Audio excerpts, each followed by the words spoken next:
Hello students, today we are going to discuss few new topics in the chapter current electricity, current, concept of drift velocity and relaxation time. Okay, ये हम लोग इस video में discuss करने जा रहे हैं और हम लोग स्टार्ट करेंगे बड़ा ही बेसिक कॉन्सेप्ट जो कि आप इलेक्ट्रोस्टैटिक चैप्टर में पढ़ के आए हैं। और इलेक्ट्रोस्टैटिक्स चैप्टर में आपने क्या रीड किया है? आपने ये रीड किया है कि कोई भी पर्टिकुलर कंडक्टर है, उसके अंदर बहुत सारे फ्री इलेक्ट्रॉन्स होते हैं और वो फ्री इलेक्ट्रॉन्स जो होते हैं वो कितने होते हैं? काउंटिंग में अगर हम देखें तो वो ऑर्डर जो होता है वो 10⁻28 टू 10⁻29 इलेक्ट्रॉन्स पर यूनिट पर क्यूबिक मीटर के अंदर इतने इलेक्ट्रॉन्स होते हैं। अगर इतना एक क्यूबिक मीटर वॉल्यूम हो किसी कंडक्टर का तो उसके अंदर इतने फ्री इलेक्ट्रॉन्स काउंटिंग में होते हैं। ठीक है, अब वो इलेक्ट्रॉन्स कैसे होते हैं? क्या वो इलेक्ट्रॉन शांत होते हैं, बिल्कुल रेस्ट में होते हैं, रुके हुए होते हैं, या मूविंग स्टेट में होते हैं? तो हम ये कहेंगे कि ये इलेक्ट्रॉन्स लगातार एक पर्टिकुलर वेलोसिटी से मूव करते रहते हैं। राइट, अब ये इलेक्ट्रॉन्स जो एक पर्टिकुलर वेलोसिटी में मूव करते रहते हैं तो इनका जो वेलोसिटी होता है वो कितना होता है, या उसका रेंज या ऑर्डर कितना होता है? तो उसका रेंज या ऑर्डर जो होता है बहुत हाई होता है। कितना होता है? 10,000 मीटर पर सेकेंड से लेकर 1 लाख मीटर पर सेकेंड तक भी हो सकता है, यानी 10⁻4 टू 10⁻5 मीटर पर सेकेंड तक का भी हो सकता है। ठीक है, ये बात हमने जान ली। अब ये जो पर्टिकुलर हमारा इसका जो स्पीड का ऑर्डर होता है वो एक रेस्ट में रखे हुए कंडक्टर के अंदर होता है। जैसे कोई भी एक नॉर्मल वायर शेप का कोई कंडक्टर होता है, अगर हम कोई कंडक्टर ले लें तो उसके अंदर ये free electrons randomly in any direction, zigzag motion, Brownian motion जैसे आपने पढ़ा था केमिस्ट्री में, आप पढ़ते हैं, तो ये किसी भी रैंडम डायरेक्शन में कहीं पर भी जाकर के मोशन करते रहते हैं। क्या करते रहते हैं? ये आपस में कॉलिजन भी करते रहते हैं। मतलब इनका आपस में कह लीजिए वो फिजिकल कांटेक्ट जैसा नहीं, बल्कि ये मानिए कि जैसे दूसरे इलेक्ट्रॉन तक जाएगा और उसके बाद फिर रिपेल होकर दूसरी डायरेक्शन में चला जाएगा। और ये ऑलवेज स्ट्रेट लाइन पाथ को फॉलो करते हैं after each and every collision, move करते रहते हैं। ठीक है, ये बात क्लियर हो गई। इलेक्ट्रोस्टैटिक्स में आपने ये पढ़ा बच्चों वहां पर कि किसी भी पर्टिकुलर कंडक्टर के इनसाइड जो नेट इलेक्ट्रिक फील्ड है वो क्या होती है? जीरो होती है। आपने ये इलेक्ट्रोस्टैटिक्स में यहां तक आपने स्टडी किया है, ये सब आप चीजें जानते हैं बहुत अच्छे से। अब मान लीजिए हमारे पास एक कंडक्टर है जो कि एक वायर की शेप में दिया हुआ है, एक सिलेंड्रिकल शेप में है, और इस कंडक्टर को हम लोग क्या करते हैं? किसी एक्सटर्नल इलेक्ट्रिक फील्ड में प्लेस कर देते हैं। मान लीजिए एक्सटर्नल इलेक्ट्रिक फील्ड की ये डायरेक्शन है, ई एक्सटर्नल। ठीक है, ई एक्सटर्नल इलेक्ट्रिक फील्ड को हमने इस डायरेक्शन में लगा रखा है और कंडक्टर को हमने वो यहां पर प्लेस कर रखा है। ठीक है, कंडक्टर को हमने यहां पर प्लेस किया है। अब कंडक्टर हमारा यहाँ पर प्लेस है तो क्या होगा? इसके अंदर बहुत सारे फ्री इलेक्ट्रॉन्स हैं। यहाँ पर फ्री इलेक्ट्रॉन्स रैंडम डायरेक्शन में मूव कर रहे हैं, कोई ऊपर जा रहा है, कोई नीचे आ रहा है, कोई इधर जा रहा है, कोई इधर जा रहा है, इधर जा रहा है, इधर जा रहा है, ऑल डायरेक्शंस में मूव कर रहा है। स्पेस में जैसे कोई भी चीज कहीं भी जा सकती है ना, किसी भी डायमेंशन में जा सकती है, वो इस तरीके से मोशन कर रहा है। आई होप ये बात आपको क्लियर हो रही है। तो यहां पर जैसे आपने एक्सटर्नल इलेक्ट्रिक फील्ड में इसको प्लेस किया या वहां पर आपने रखा तो इलेक्ट्रॉन्स के ऊपर क्या इफेक्ट पड़ेगा? इलेक्ट्रॉन्स के ऊपर ये इफेक्ट पड़ेगा कि वो एक इलेक्ट्रिक फील्ड में रखे हुए हैं और वो अपने ऊपर क्या एक्सपीरियंस करेंगे? फोर्स एक्सपीरियंस करेंगे। फोर्स कितना होता है एक्सटर्नल इलेक्ट्रिक फील्ड के अंदर? E इज इक्वल टू कितना? F अपॉन Q के फॉर्मूले से अगर हम निकालें तो F is equal to Q into E। इतना फोर्स एक चार्ज पार्टिकल के ऊपर इलेक्ट्रिक फील्ड में लगने वाला फोर्स होता है। ये आपने पढ़ा है वहां पर बहुत अच्छे से। चलिए, ये चीजें तो आपने समझ ली। ठीक है, अब मान लीजिए यहां पर इसको फील्ड के अंदर रखते हैं तो होगा क्या? होगा ये कि जो इलेक्ट्रॉन्स यहां पर होंगे, ये जो इलेक्ट्रॉन पार्टिकल्स होंगे, ये इसके अपोजिट डायरेक्शन में मूव करने लगेंगे। क्यों? क्योंकि आपने एक्सटर्नल इलेक्ट्रिक फील्ड हो या कोई भी इलेक्ट्रिक फील्ड है, उसमें जो डायरेक्शन आपने पढ़ी है वो क्या पढ़ी है? ऑलवेज पॉजिटिव से नेगेटिव की ओर होती है। राइट, और इलेक्ट्रॉन्स के ऊपर चार्ज कौन सा होता है? नेगेटिव होता है। तो वो कहां से कहां को मूव करेंगे? नेगेटिव से पॉजिटिव की ओर। राइट, यानी कि उनका डायरेक्शन क्या होगा? जो एक्सटर्नल इलेक्ट्रिक फील्ड है उसके बिल्कुल जस्ट अपोजिट होगा। तो इलेक्ट्रॉन्स इस डायरेक्शन में मूव करेंगे। Right, I hope it is clear. अब पॉजिटिव चार्ज पार्टिकल्स होंगे इसके अंदर, वो कहां मूव करेंगे? वो इधर मूव करेंगे। अब क्वेश्चन अराइज होता है पॉजिटिव चार्ज पार्टिकल्स कहां से है? देखिए, होता क्या है, कोई भी एक रूम टेम्परेचर पे रखे हुए कंडक्टर के अंदर जो इलेक्ट्रॉन्स होते हैं वो सराउंडिंग से इतना हीट गेन कर लेते हैं कि जितना कि रूम टेम्परेचर पर टेम्परेचर की वजह से हीट होता है उतना काफी होता है उनके लिए। इलेक्ट्रॉन्स होते कितने हैं, बहुत लाइट मास से हल्के से पार्टिकल होते हैं, है ना। और उसके ऊपर जो एक सबसे छोटा चार्ज अगर नेचर में कोई होता है तो वो इलेक्ट्रॉन के ऊपर होता है, वो बेसिक सा चार्ज उनके ऊपर है।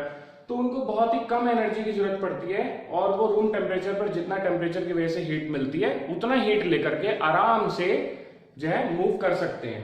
तो उतने के लिए वो क्या होते हैं, वहां पर क्या होते हैं, जो एटम होता है, जो उसके अंदर मॉलिक्यूल्स होते हैं, जो एटम्स होते हैं कंडक्टर के अंदर, उन एटम या मॉलिक्यूल के अंदर जो आउटर मोस्ट शेल में जो इलेक्ट्रॉन्स हैं वो इतनी एनर्जी गेन करके इलेक्ट्रॉन्स को एक्साइट होने के बाद बाहर आ जाते हैं इलेक्ट्रॉन्स। और इलेक्ट्रॉन्स एक्साइट होकर जो बाहर आएंगे तो फिर बचेगा क्या वहां पीछे, वहां पर बचेगा सिर्फ एक मेटल पॉजिटिव आयन जिसको हम कैटायन भी कह सकते हैं। ठीक है, एक और नेम दिया जाता है इसको कर्नेल, ये नेम दिया जाता है, केमिस्ट्री में भी आप पढ़ते होंगे। तो पॉजिटिव चार्ज पार्टिकल इस ओर मूव करने लगेंगे यानी कि along the direction of the electric field, positive से नेगेटिव, और इलेक्ट्रॉन इस डायरेक्शन में मूव करने लगेंगे अपोजिट डायरेक्शन में। आई होप ये बात आपको समझ में आ रही है। तो यहां पर अब इलेक्ट्रॉन्स इस जगह पर जमा होने शुरू हो जाएंगे, इकट्ठे होने शुरू हो जाएंगे, और यहां पर पॉजिटिव चार्ज इकट्ठा होना शुरू हो जाएगा, जमा होना शुरू हो जाएगा, यानी कलेक्शन होना स्टार्ट हो जाएगा। कलेक्शन के लिए हम एक और वर्ड यूज करते हैं एक्यूमुलेशन, जमा होना या इकट्ठा होना। यहां पर इस तरह से जमा हो जाएगा। अब होगा क्या, जो एक्सटर्नल इलेक्ट्रिक फील्ड है उसकी डायरेक्शन तो आपने पता लगाई कि ये पॉजिटिव से लेकर नेगेटिव की ओर होती है, ये समझ में आ गई। एक तो इलेक्ट्रिक फील्ड ये एस्टैब्लिश वहां पर थी शुरू से ही, जो हमने जहां पर कंडक्टर को प्लेस किया, लेकिन एक और इलेक्ट्रिक फील्ड यहां पर सेटअप हो जाती है क्योंकि इस जगह पर यहां पर पॉजिटिव चार्ज क्या हो चुका है, पॉजिटिव चार्ज इंड्यूस हो चुका है। ये पॉजिटिव चार्ज इस जगह पर इंड्यूस हो चुका है और यहां पर नेगेटिव चार्ज है। अब फिर से क्या होगा, डायरेक्शन ऑफ इलेक्ट्रिक फील्ड कहां से कहां को होती है, पॉजिटिव से नेगेटिव, तो अंदर ही अंदर यहां पर इस डायरेक्शन में यहां पर एक इंड्यूस्ड या इंडक्शन की वजह से इलेक्ट्रिक फील्ड इस डायरेक्शन में क्या हो जाएगी, अंदर ही अंदर सेटअप हो जाएगी। ठीक है, अब उसकी डायरेक्शन इसके अपोजिट हो गई, जो एक्सटर्नल फील्ड थी उसके बिल्कुल क्या हो गई, अपोजिट हो गई। तो क्या होगा, दोनों फील्ड आपस में एक दूसरे को क्या करेंगी, कैंसिल आउट यानी कि बैलेंस करेंगी, और दोनों इक्वल एंड अपोजिट है। इट मींस अगर मैं ये कहूं कि जो एक्सटर्नल इलेक्ट्रिक फील्ड है वो इस इंडक्शन वाली जो फील्ड की वजह से देखें तो जो बनी है ये नेगेटिव होगी और इक्वल एंड अपोजिट होगी।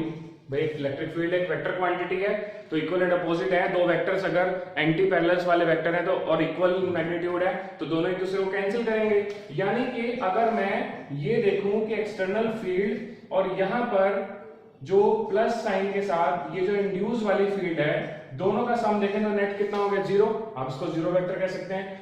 तो इसका मतलब क्या हो गया, नेट फील्ड यानी कि नेट अगर हम बात करें नेट फील्ड क्या होगा, जीरो हो जाएगा। कहां पर, इस कंडक्टर के अंदर नेट फील्ड क्या हो जाएगा, जीरो। ऐसा कब हुआ, जब हमने इसको एक्सटर्नल फील्ड में प्लेस किया था। ये तो था इलेक्ट्रोस्टैटिक का एक पार्ट जो आपने वहां पर पढ़ा और ये चीज आपने अच्छे से समझ ली थी और जान लिया था। इसीलिए कंडक्टर के अंदर हम नेट एक्सटर्नल इलेक्ट्रिक फील्ड कितना मानते हैं, जीरो मानते हैं। आई होप ये क्लियर हो गया होगा। यहां तक तो हम पढ़ के आए हैं, इतनी चीजें तो हमने क्लियर कर ही ली हैं। अब मान लीजिए मैं इस कंडक्टर को प्लेस, ये कंडक्टर जो है कहीं पर भी ऐसे रखा हुआ था और बिल्कुल अलग थलग था, आप इसको आइसोलेटेड कंडक्टर कह सकते हैं। ठीक है, यानी इसका किसी ओके। तो इसके बाद अब मान लीजिए हम किसी पर्टिकुलर इलेक्ट्रॉन की कोई स्टेट कंसीडर करते हैं। सपोज करो हम लोग के पास यहाँ पर कोई एक इलेक्ट्रॉन है, कंडक्टर के अंदर है और वो रैंडमली किसी भी डायरेक्शन में मूव कर रहा है। सपोज वो ऐसे जाता है, फिर उसकी डायरेक्शन ऐसे हो जाती है, फिर ऐसे हो जाती है, फिर ऐसे हो जाती है, राइट। फिर उसके बाद फिर ये हो जाती है, फिर ये हो जाती है। कोई भी पर्टिकुलर डायरेक्शन इलेक्ट्रॉन की हो सकती है। ठीक है, I hope it is clear. अब वो वापस भी आ सकता है इसी डायरेक्शन में, ठीक है, फिर आगे किसी भी और रैंडम डायरेक्शन में जा सकता है। तो ये इलेक्ट्रॉन की स्टेट हो गई। अब ऑन एन एवरेज अगर हम देखें तो जो इलेक्ट्रॉन्स किसी पर्टिकुलर डायरेक्शन में जा रहे हैं तो कुछ इलेक्ट्रॉन्स उसके अपोजिट किसी दूसरी डायरेक्शन में भी जा रहे हैं। तो ऑन एन एवरेज जितने भी इलेक्ट्रॉन यहाँ पर मोशन कर रहे हैं रैंडमली किसी भी डायरेक्शन में, तो हम उनकी कुछ ना कुछ वेलोसिटी डिसाइड कर सकते हैं और वो ऑन एन एवरेज कितना होगा, जीरो हो जाएगा नेट। तो let u1, u2, u3 and so on there are n number of electrons हम कंसीडर करके चल रहे हैं, वो वाली काउंटिंग नहीं बल्कि जनरल एक n नंबर ऑफ इलेक्ट्रॉन्स। तो there average velocity listen carefully, their average velocity in all possible directions. How will you find the average? Total number of velocities divided by total number of electrons. This will be equal to 0 और हमने इसको name दे दिया U average. Of course this is a vector quantity, तो यहाँ पर ये velocity हो जाएगा. So this average velocity is known as thermal velocity of the electron at room temperature. Thermal velocity के बारे में आपसे बात कर ही चुका हूं कि नॉर्मल रूम टेम्परेचर के ऊपर भी जितना उसको टेम्परेचर मिलता है उतने में ही इलेक्ट्रॉन्स क्या होते हैं, ड्रिफ्ट कर जाते हैं और पर्टिकुलर डायरेक्शन में या इधर उधर रैंडमली कहीं पर भी मूव करने लग जाते हैं और ऑन एन एवरेज उनकी वेलोसिटी कितनी हो जाएगी, 0 हो जाएगी. इसका मतलब क्या हुआ, अगर ऑन एन एवरेज उनकी वेलोसिटी वहां पर 0 हो जाएगी तो इसका क्या मतलब हुआ कि there is net no flow of charge in the current in the conductor in any direction. कोई भी चार्ज फ्लो नहीं कर रहा है कंडक्टर के अंदर किसी भी पर्टिकुलर डायरेक्शन के अंदर. लेकिन अगर पूछा जाए क्या इलेक्ट्रॉन इसके अंदर मूव कर रहे हैं तो आपका आंसर होगा यस. क्या इसके अंदर इलेक्ट्रॉन की कोई एवरेज स्पीड है तो आपका आंसर होगा यस. क्या किसी एक इलेक्ट्रॉन की एवरेज स्पीड है तो आंसर होगा यस. लेकिन अगर ये पूछा जाए on an average all electrons की एवरेज वेलोसिटी क्या है किसी पर्टिकुलर डायरेक्शन में तो आंसर होगा 0. किसी एक इलेक्ट्रॉन की एवरेज वेलोसिटी 0, ऑल इलेक्ट्रॉन्स की एवरेज वेलोसिटी 0. ये चीज आपको थोड़ा सा ध्यान रखनी है. आई होप ये क्लियर हो गया होगा. अब इलेक्ट्रॉन, अगर किसी एक इलेक्ट्रॉन की बात करें तो वो अगर मूव कर रहा है तो वो opposite to the direction of electric field तो मूव कर रहा है in the presence of external electric field. तो in the presence of external electric field, in the presence of E external यानी कि एक्सटर्नल इलेक्ट्रिक फील्ड क्या होने वाला है, एक्सटर्नल इलेक्ट्रिक फील्ड की प्रेजेंस में F is force on it और ये F इक्वल टू हो जाएगा minus E into E vector. Formula क्या होता है, Q इंटू ई. तो वहां से E की वैल्यू हमने यानी चार्ज की जो वैल्यू है Q की वो माइनस E के इक्विवेलेंट कर दी. This is the total force. And of course F is equal to ma, right? So by comparing the two quantities we get F यहाँ पर हो जाएगा A ma is equal to minus E upon E और A is equal to minus E upon M और in scalar form A is equal to E upon M. This is just a scalar quantity. Modulus ले लिया इसका, positive outcome होता है modulus का, right? So this is the final acceleration value. अब आप कहेंगे, आप तो बात कर रहे थे कि जनरली जो करंट इलेक्ट्रिसिटी है वहां पर कांस्टेंट स्पीड होती है और उसके अंदर हम कांस्टेंट स्पीड के बारे में बात करते हैं और यहाँ पर तो सर एक्सेलरेशन निकल के आ रहा है, तो ये कैसे पॉसिबल हुआ? तो देखिए, ये ऐसा फील होता है कि वो एक्सेलरेट कर रहा है, यानी कि जो पार्टिकल है जैसे एक्सटर्नल फील्ड्स लगाया, एक्सटर्नल फील्ड लगाते ही जो इलेक्ट्रॉन्स है वो ऐसा लगता है जैसे इस तरफ एक्सेलरेट करके जा रहे हैं, यानी कि अपनी वेलोसिटी को चेंज कर रहे हैं. ऐसा नहीं है. एक्चुअली ऑन एन एवरेज उनकी जो एवरेज वेलोसिटी वो 0 इसीलिए आ रही है क्योंकि वो एक बार के लिए एक्सटर्नल फील्ड्स लगाते ही क्या होता है, फील्ड लगाते ही इधर को मूव करेगा और एकदम से वहां पर क्या होगा, जो दूसरा पॉजिटिव चार्ज पार्टिकल उसके साथ कोलिजन होगा तो टू सक्सेसिव कोलिजन्स, दो इलेक्ट्रॉन के जो सक्सेसिव कोलिजन्स होंगे उसके बीच में एक छोटा सा इलैप्स होगा, एक टाइम गैप है और वहां पर उतने में क्या होगा, ऑन एन एवरेज वेलोसिटी क्या है, 0 हो जाएगी, नेक्स्ट कोलिजन के लिए मिलेगी उसको. तो इसका मतलब क्या हुआ, यहाँ पर हमें ऐसा फील होगा कि एक्सेलरेट कर रहा है बट ऑन एन एवरेज उसकी वेलोसिटी क्या है, मतलब फिक्स है, वो चेंज नहीं हो रही है, राइट? ये चीज क्लियर हो गई. यहाँ पर एक्सेलरेशन आपके पास एक रिजल्ट के रूप में आ जाता है. अब एक्सेलरेशन फाइंड करने के बाद इट मींस ये मोशन ऐसा है जैसे हम इसको एक्सेलरेशन मोशन के तरीके से कंसीडर करें तो यहाँ पर जो इलेक्ट्रॉन है वो कोई भी रैंडम वेलोसिटी के साथ मूव कर सकते हैं और उनका कोई ना कोई टाइम भी होगा. तो इसलिए हम यहाँ पर एक चीज और ये डिस्कस करने वाले हैं कि मान लीजिए किसी टाइम इंटरवल के बाद वेलोसिटी जो है वो चेंज कर लेते हैं, कुछ नई वेलोसिटी अटेन कर लेते हैं. तो व्हाट हैपेंड नाउ, अब मान लीजिए वेलोसिटी अगर वो चेंज करते हैं, ठीक है, तो इस कंडीशन में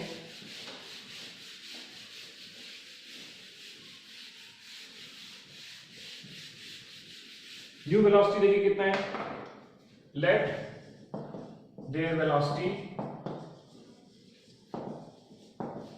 after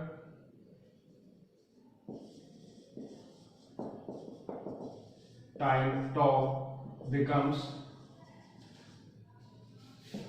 v1, v2, v3 and so on vn. n number of electrons के लिए हमने इसकी न्यू वेलोसिटीज को कंसीडर कर लिया, right? So according to first equation of motion, v is equal to u plus at, right? This is first equation of motion. So v vector is equal to u vector plus a vector into t for v1, u1 and this is let a and time t. ठीक है, इसको t1 कह सकते हैं आप final time के लिए, right? Similarly v2, similarly v3 and v4 and so on हम लोग ये सभी फाइंड कर सकते हैं, राइट? एक्सेलरेशन एक कांस्टेंट एक्सेलरेशन की तरह है क्योंकि वहां पर कांस्टेंट वेलोसिटी है, वो चेंज नहीं हो रही है, तो वो कांस्टेंट एक्सेलरेशन होगा। तो इस कंडीशन में this is v2 a vector t2 and so on हम लोग vn तक फाइंड कर सकते हैं,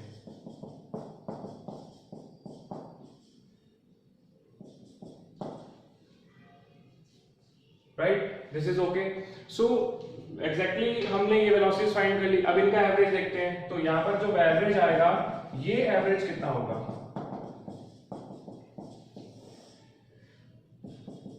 this is the average of all the velocities और ये कितने के इक्वल हो जाएगा? This will be u1 plus a t1, similarly u2 plus a t2, right? And so on. यहां पर हम लोग के पास कहां तक आएगा? un plus a t n तक आ जाएगा and divided by n number of electrons, right? अब इसमें से हम लोग क्या कॉमन ले सकते हैं? u1 vector plus u2 vector and so on. un vector हम लोगों ने कॉमन ले लिया, सभी प्लस में लिखे हुए हैं, सभी में a t1 a t2 a tn तक की टर्म्स बचेंगी और सभी में कॉमन क्या आ रहा है? a कॉमन आ रहा है, तो t1 plus t2 plus t3 and so on यहां तक tn तक आ जाएगा ये, ओके? और इसमें से सभी में से हमने a कॉमन ले लिया। अब n को एक बार इसके डिवाइड में लिख देंगे और n को एक बार इसके डिवाइड में ले लेंगे और ये जो एवरेज आपका आ जाएगा, this is called drift velocity. अब ये ड्रिफ्ट वेलोसिटी एग्जैक्टली हुआ क्या, अभी इसके बारे में और डिटेल में बात करते हैं। This whole term will be zero क्योंकि ये थर्मल वेलोसिटी एवरेज वेलोसिटी हो जाएगी जो हमने यहाँ पर अभी डिस्कस किया था, and this will be zero plus a and this total time average will be tau. So this is the expression for drift velocity. Vd is equal to 0 plus a tau, 0 plus a tau, or simply we can say Vd is equal to a into tau, or in scalar form we can write Vd is equal to a into tau. This is the drift velocity. अब question arise होता है ये drift velocity, ये जो हमने average velocity इसको drift velocity कैसे कहा, इसके बारे में एक बार डिटेल में डिस्कस करते हैं। जब इलेक्ट्रॉन किसी पर्टिकुलर एक्सटर्नल फील्ड के अंदर कंडक्टर के अंदर मूव कर रहे हैं, कंडक्टर को हमने एक्सटर्नल फील्ड में भी प्लेस किया, आपने देखा, तो उस टाइम पर क्या हो रहा है? मान लीजिए इलेक्ट्रॉन की ये डायरेक्शन है रैंडम मूव करने की, ओके? फिर ये डायरेक्शन है, फिर ये डायरेक्शन है, उसके बाद फिर ये डायरेक्शन हो जाती है, ये हो जाती है, फिर ये चेंज हो जाती है। तो इलेक्ट्रॉन क्या कर रहा है? रैंडमली अपनी डायरेक्शन को बार बार चेंज कर रहा है, अपनी अलग अलग डायरेक्शन में मूव कर रहा है, कोई सर्टेन डायरेक्शन नहीं है, एक पर्टिकुलर डायरेक्शन में स्ट्रेट मूव करना शुरू कर देता है, ठीक है? अदर जो है इलेक्ट्रॉन्स, दो पर्टिकुलर इलेक्ट्रॉन्स आपस में कोलिजन ले रहे हैं, या ये कह सकते हैं आप कि यहाँ पर जो हमारे पॉजिटिव चार्ज पार्टिकल्स जो बचते हैं, जिनको मैंने कर्नेल बताया था, वो उनके साथ कोलिजन होता है। तो टू सक्सेसिव कोलिजन जो होते हैं इलेक्ट्रॉन्स के, उसके बीच में टाइम इलैप्स होता है, गैप होता है दो कोलिजन्स के बीच में। That time gap between the two successive collisions of the electrons in the external electric field is known as relaxation time, उसको हम एवरेज टाइम कह देते हैं। ये सभी इलेक्ट्रॉन्स का अलग अलग टाइम हो सकता है क्योंकि कोई लंबा डिस्टेंस चल के जा रहा है, कोई छोटा चल के जा रहा है, डायरेक्शन अलग अलग हो सकती है, सभी का टाइम इंटरवल अगर ऑन एन एवरेज लें तो this is known age relaxation time, इसको हम रिलैक्सेशन टाइम कहते हैं, राइट? और ये इलेक्ट्रॉन्स किस तरीके से अलग अलग डायरेक्शन में मूव कर रहे हैं और उसके बाद ये क्या एक्सपीरियंस करते हैं? इलेक्ट्रिक फील्ड एक्सपीरियंस करते हैं, एक्सटर्नल फोर्स एक्सपीरियंस करते हैं। तो मान लीजिए किसी टाइम ये एक्सटर्नल इलेक्ट्रिक फील्ड की डायरेक्शन है, जैसा मैंने अभी पीछे कंडक्टर में भी आपसे बात की, तो उस कंडीशन में क्या होगा कि इलेक्ट्रॉन्स किधर एक्सपीरियंस फोर्स करेंगे? इस डायरेक्शन में। तो इलेक्ट्रॉन के ऊपर लगने वाला फोर्स कितना होगा? -v × e इतना होगा। अब इलेक्ट्रॉन जाना तो चाह रहा है इस डायरेक्शन में और उसके ऊपर एक फोर्स लग रहा है इस डायरेक्शन में। ये जो है उसकी अपनी खुद की रैंडम वेलोसिटी की वजह से डायरेक्शन है और ये वेलोसिटी की डायरेक्शन है, ये इधर फोर्स की डायरेक्शन है। तो हल्का सा इलेक्ट्रॉन अपनी डायरेक्शन से क्या होगा? इस तरह से धक्का दे दिया जाएगा और हल्का सा जैसे इधर की ओर धकेल दिया जाएगा। तो इलेक्ट्रॉन पहुंचना चाहता था यहाँ, लेकिन पहुंच जाएगा यहाँ due to effect of this force, right? ये बात समझ में आ गई। अब इसके बाद मान लीजिए यहां से पहुंचने के बाद वो हल्का सा अब जाना चाहता है वो इस पॉइंट पर, और धक्का लग रहा है तो पता लगा वो हल्का सा यहाँ आ गया तो वो इस पॉइंट पर पहुंच गया। फिर उसके बाद वो जब पहुंचना चाहता है यहाँ, लेकिन हल्का सा इलेक्ट्रॉन को इस तरफ ड्रिफ्ट किया गया, यानी कि एक तरीके से धकेल दिया गया, तो वो इस डायरेक्शन में पहुंच जाता है। फिर इलेक्ट्रॉन इधर जाना चाहता है तो हल्का सा उसको धकेल दिया जाता है, तो हल्का सा इस डायरेक्शन में मूव कर जाता है, और उसके बाद फिर मूव करते करते वो डायरेक्शन अपनी हल्की हल्की सी ड्रिफ्ट करने लगता है, यानी कि कुल मिलाकर के वो हल्का हल्का धीरे धीरे इलेक्ट्रॉन इधर इधर खिसकने लगता है, इधर इधर हल्का हल्का खिसकने लगता है। ये बिल्कुल ऐसे होता है, मैं आपको इसका एक जनरल एग्जांपल दे देता हूँ। मान लीजिए इस तरीके से ऐसे ये रिवर फ्लो है, वाटर फ्लो है इन द रिवर, तो यहाँ पर क्या हो रहा है, पानी बह रहा है। अब एक नाव को, नौका को क्या करना है, बिल्कुल अदर एंड पर जाना है, क्रॉस करना है उसको। तो क्रॉस करने के लिए बहाव बहुत ज्यादा तेज है, water flow, water stream is very high, और उसको जाना है बिल्कुल स्ट्रेट। अगर वो बहाव के अलॉन्ग जाता है तो वेलोसिटी प्लस हो जाएगी, अगेंस्ट जाता है तो नेगेटिव हो जाएगी, रिलेटिव वेलोसिटी आप निकाल सकते हैं। उसको बिल्कुल क्रॉस करना है। तो क्रॉस करने के केस में क्या होगा, क्रॉस करने के केस में जब वो वहां पार जाएगा तो वो सीधा नहीं जा पाएगा कभी भी। क्या होगा, उसके ऊपर ये जो फ्लो आ रहा है उसका इफेक्ट पड़ेगा। जाना है सीधा, और जो ये फ्लो आ रहा है उसका इफेक्ट पड़ेगा, तो वो क्या होगा, हल्की सी डायरेक्शन ऐसे टर्न हो जाएगी। आप समझ रहे हैं? तो वो सीधा जाने की जगह हल्का सा ऐसे पहुंचेगा, जाके बिल्कुल अपोजिट परपेंडिकुलर डिस्टेंस पर वहां नहीं पहुंच पाएगा, सीधा नहीं पहुंच पाएगा, बल्कि हल्का सा ऐसे बाहर की ओर मुड़ जाएगा। अगर बहाव इधर से आ रहा है तो वो ऐसे जाकर वहां उस किनारे पर पहुंचेगा। आई होप ये बात समझ में आ रही है। बिल्कुल ऐसे इलेक्ट्रॉन अगर रैंडम डायरेक्शन में इधर उधर कहीं भी मूव करना चाहता है, तो इलेक्ट्रिक फोर्स अगर इसके ऊपर एक्सटर्नल इलेक्ट्रिक फोर्स इस तरफ लग रहा है, तो वो क्या करेगा, उसको धीरे धीरे आगे खिसकाना शुरू कर देगा। अब ये तो एक इलेक्ट्रॉन के केस में है कि एक इलेक्ट्रॉन को इस तरह से हल्का सा धकेला गया बाहर की ओर। ऐसे ऐसे तो बहुत सारे इलेक्ट्रॉन्स हैं। कितने इलेक्ट्रॉन्स हैं एक कंडक्टर में? ऑन एन एवरेज कितने इलेक्ट्रॉन्स होते हैं? पर क्यूबिक मीटर में 10⁻²9 तक इलेक्ट्रॉन्स हो सकते हैं। 28 से लेकर 29 तक के ऑर्डर के इलेक्ट्रॉन्स हो सकते हैं। राइट, मेरी बात समझ में आ रही है? ये तो तब था जब नॉर्मल इलेक्ट्रॉन्स रैंडम वेलोसिटी कर रहे थे। उनकी रैंडम वेलोसिटी कितनी है? जो रैंडम डायरेक्शन में वो मूव कर रहे हैं, वो 10⁻5 मीटर पर सेकंड के ऑर्डर की है। वो इफेक्टेड नहीं होगी। जो उनकी खुद की वेलोसिटी है वो इफेक्टेड नहीं होगी कभी भी, वो तो उतनी ही रहेगी। लेकिन जो उनको खिसकाया गया, धकेला गया कि एक्सटर्नल इलेक्ट्रिक फील्ड ने ड्रिफ्ट कर दिया। ड्रिफ्ट मींस आप उसको हिंदी में समझते हैं जैसे धकेलना। तो वो डायरेक्शन क्या होगी? वो डायरेक्शन होगी opposite to the direction of external electric field. और उसके अंदर opposite to the direction of external electric field के अंदर वो खिसके कितने, ड्रिफ्ट कितने में? बहुत माइन्यूट से अमाउंट में हुए। कितने? मिलीमीटर पर सेकंड के ऑर्डर में। यानी कि ये वेलोसिटी जो ड्रिफ्ट करने वाली, थोड़ी सी और चेंज करने वाली वेलोसिटी है, ये हर इलेक्ट्रॉन में थोड़ी थोड़ी खिसकने की वजह से होती है। और फाइनली क्या होगा, इसकी डायरेक्शन इधर होने की वजह से, और इसमें जो हल्का हल्का चेंज होगा, कितनी, किस ऑर्डर की ड्रिफ्ट वेलोसिटी हो सकती है? ये हो सकती है 1 मिलीमीटर पर सेकंड के ऑर्डर की, राइट, या उससे भी छोटी हो सकती है, इस रेंज में होती है। तो इसीलिए ये ऑन एन एवरेज अगर सभी इलेक्ट्रॉन्स की हम धीरे धीरे चेंज करने लगे, एक पार्टिकल की चेंज होगी, एक इलेक्ट्रॉन की होगी, तो फर्क नहीं पड़ेगा, महसूस नहीं होगा, फील नहीं आएगा कि हाँ वेलोसिटी में कोई नई चेंज आया है या ड्रिफ्ट हुई है इलेक्ट्रॉन। लेकिन अगर सभी पार्टिकल, जो इतने सारे इलेक्ट्रॉन्स हैं 10⁻29, सभी में चेंज होगा, और वो भी सिर्फ 1 क्यूबिक मीटर के अंदर जितने, और पता नहीं वायर कितना लंबा है, तो सभी में अगर माइनर माइनर चेंज जोड़ दिया जाए, एक्यूमुलेट कर दिया, सम अप कर दिया जाए, तो एक मेजर चेंज बन जाएगा। तो इसीलिए इसको हमें क्वांटिटी को इग्नोर नहीं करना चाहिए, इसको काउंट किया जाएगा। ये ड्रिफ्ट वेलोसिटी के रूप में काउंट होगा, और ये ड्रिफ्ट वेलोसिटी हमारा एक एवरेज वेलोसिटी के रूप में सभी इलेक्ट्रॉन्स की मानी जाएगी।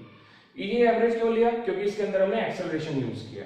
एक्सेलरेशन हमने बताया कांस्टेंट है, क्योंकि उसके अंदर कांस्टेंट वेलोसिटी है, जैसे हमने चैप्टर इलेक्ट्रिसिटी करंट स्टार्ट करने के टाइम पर प्रीवियस वीडियो में बताया आपको।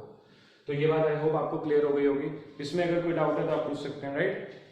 तो आइए अभी इस ड्रिफ्ट वेलोसिटी का जो फाइनल फॉर्मूला है उसको देख लेते हैं। और ड्रिफ्ट वेलोसिटी का फाइनल फॉर्मूला हमारा vd is equal to a vector dot tau के इक्वल है। ये हमने अभी ऊपर यहाँ पर भी निकाला, ये स्केलर फॉर्म, वेक्टर फॉर्म। अगर हम एक्सेलरेशन की वैल्यू की बात करें तो एक्सेलरेशन हमारा कितना आया था? अभी आपने इसके प्रीवियस देखा कि एक्सेलरेशन हमारा आया था -e/m। ये इलेक्ट्रिक चार्ज, ये इलेक्ट्रिक फील्ड, और ये मास। तो यहाँ पर अब फाइनल जो फॉर्मूला बन जाता है, that is e -e/m into tau.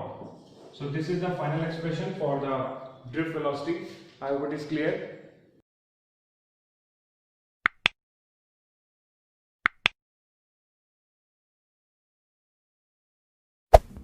there. Subscribe to my channel.